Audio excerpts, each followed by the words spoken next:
Hello, my name is Connor West. And I'm Brandon Nixavi. I'm AJ. I'm Jaden Rowland. I'm Ian Bagley. I'm Giovanni Rizzoli. We'll be talking about the effect of invasive species on native diversity. Invasive species is a organism that is not native to a given area that was introduced by man that imposes a significant negative impact on local biodiversity as well as human endeavors.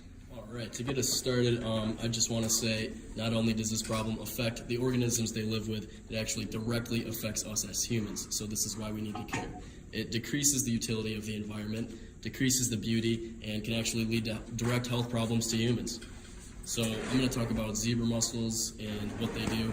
They suck a liter of water a day, taking all the nutrition, killing all the plants around it, therefore killing the fish and a food supply for us. It's a hazard for swimming, cuts our legs, and it actually releases toxins in the water when things try to eat it. So to fix this, there's a new paint called Zequinox, and it disables the zebra mussels from sticking to anything.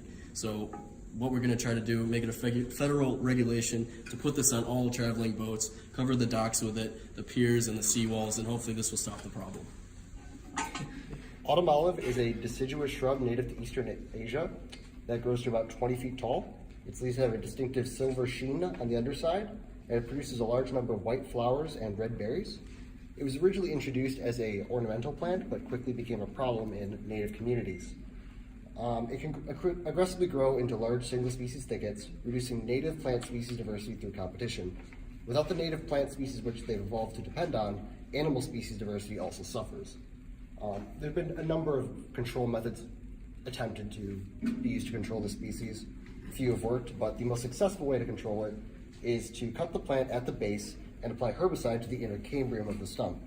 For increased chances of success, try to apply this in the fall when the plant is trying to bring nutrients inward towards its roots, because it will then bring the pesticide or herbicide in as well.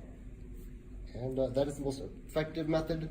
Herbicides such as glyphosate are the most recommended to be used, but others also work. Another invasive plant species that are creeping onto Michigan land are black swallowwort and pale swallowwort. Black swallowwort originates from Europe near the Mediterranean Sea, while pale swallowwort originates from Ukraine.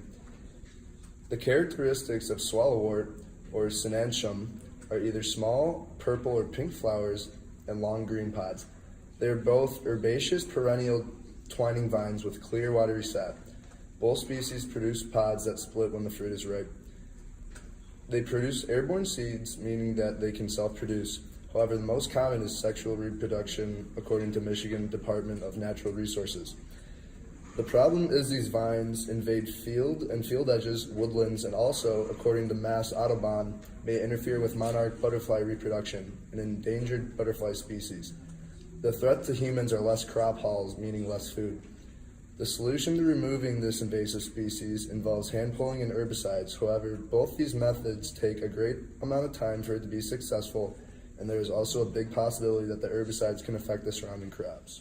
To introduce another invasive species, I'm going to bring in the Japanese knotweed. And this is a herbaceous shrub that can grow between the height of 3 to 10 feet.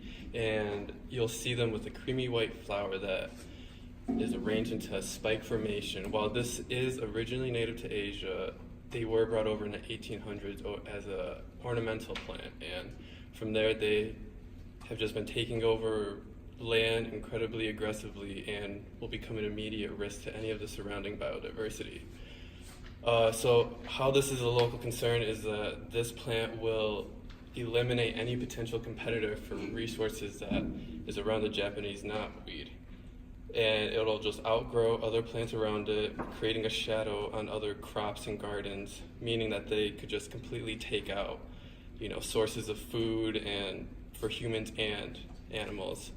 To get rid of this, the easiest way is to implement a mesh tech removal eco-friendly method, which has a very small footprint in reality and just kind of chokes off the plant and doesn't allow it to get any growth in. About another invasive species called Asian carp. The Asian carp were introduced to the United States in 1917s.